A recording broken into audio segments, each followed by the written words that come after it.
बेचना चाहते हैं। उन्होंने राम का सौदा किया, उन्होंने राम की शिलाओं को, जिन पर राम लिखा था, उनको बेचा। उन्होंने रामचंद्र भगवान की खड़ाओं तक को बेचा। अब उन्होंने राम को बेचा, अब काशी पहुंच गए और गंगा को बेचेंगे।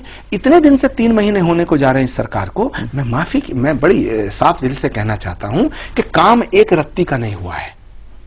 लफ्फाजी हो रही है, कोरी मुझे ये बताइए, हो रही है गंगा के नाम पर। आपने जो बात कही कि राम के नाम पे सौदा हो रहा है, गंगा का सौदा हो रहा है। आप भारतीय संत समिति के अध्यक्ष हैं और भी बहुत सारे ऐसे ऑर्गेनाइजेशन हैं जो धर्म की रक्षा के लिए हैं, धर्म को किसी तरह से व्यवसाय में ना बदला जाए उसके लिए। आप लोग विरोध क्यों नहीं करते? आप लोग जनता के सामने क्यों नहीं बताते? ये आपने मुझसे जो पूछा है, जो मेरा जवाब है, ये अपने आप में एक विरोध है। और माफी के साथ कहना चाहता हूं मैं कि नरेंद्र मोदी जी की सरकार जब से आई है तो संत जो है दहशत में है। संत दहशत में क्या मतलब? संत दहशत में है और जो संत सच बोल रहा है वो इनके निशाने पे है, वो इनके निशाने पे है।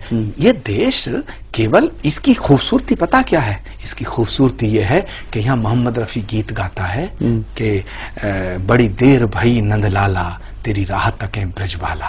ये देश वो है जो अल्लामा इकबाल कहता है कि सारे जहां से अच्छा हिंदुस्तान हमारा। ये वो देश है जिसकी तहजीब को गंगा जमनी तहजीब कहा गया है। ये वो देश है जब देश के टुकड़े हुए धर्म के नाम पर तो मुसलमानों ने ये कहा कि हम पाकिस्तान नहीं जाएंगे। ये वो देश है जिस देश की आजादी के लिए अगर भगत सिंह का खून बहा है तो अशफाक को फांसी दी गई है। उसकी कुर्बानी और उसकी शहादत इसमें, इस मिट्टी में शामिल है।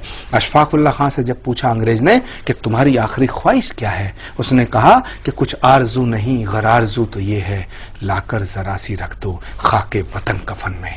मैं पूछना चाहता हूं कि क्या वो अशफाक उल्लाह खां की कुर्बानी को क्या जवाब देगा आरएसएस? वीर अब्दुल हमीद ने पाकिस्तान से लड़ते हुए दुश्मन के टैंक तोड़े थे, अपने बदन की बोटियां। ये देश सबका है। चंद्रशेखर आजाद ने अगर इस देश के लिए कुर्बानी दी है तो ये देश क्या केवल ब्राह्मणों का है? भगत सिंह ने अगर इस देश के लिए कुर्बानी दी है तो इसलिए दी गई थी कि ये देश केवल सरदारों का है? अशफाक उल्लाह खान ने अगर कुर्बानी दी तो क्या ये देश केवल मुसलमानों का है? ये देश जितना हिंदुओं का है उतना ही मुसलमानों का है। आपने बड़ी अच्छी बात कही कि ये देश जितना हिंदुओं का होता है उतना मुसलमानों का है, लेकिन रह रह करके कुछ ऐसी चीजें होती हैं जिससे मुस्लिम समाज की अगर बात करें, आपने बात नाम लिया है तो मैं आपसे सवाल कर रहा हूं कि उनको ये लगता है कि शायद उनके साथ यहाँ पे न्याय नहीं हो रहा है। अभी कुछ दिनों से आपने देखा होगा कि बहुत सारे मुसलमान नौजवान दहशतगर्दी, आतंकवाद के आरोप में पकड़े जाते हैं, बरसों बरस तक जेल में रहते हैं और उसके बाद एक अदालत ये कहती है कि नहीं, इनके ऊपर जितने आरोप थे वो गलत पाए गए। इसके लिए किसको जिम्मेदार आप मानते हैं? देखिए, ये एक इंटरनेशनल साजिश है। अमेरिका किसी कीमत पे नहीं चाहेगा कि भारत और पाकिस्तान के रिश्ते मजबूत हों, पहली बात। दूसरी बात है, हमारे कुछ लोग भोले हैं, उनकी शराफत का नाजायज फायदा उठाया जाता है।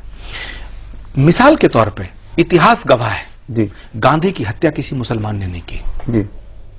इंदिरा गांधी की छाती को छलनी किसी मुसलमान ने नहीं किया।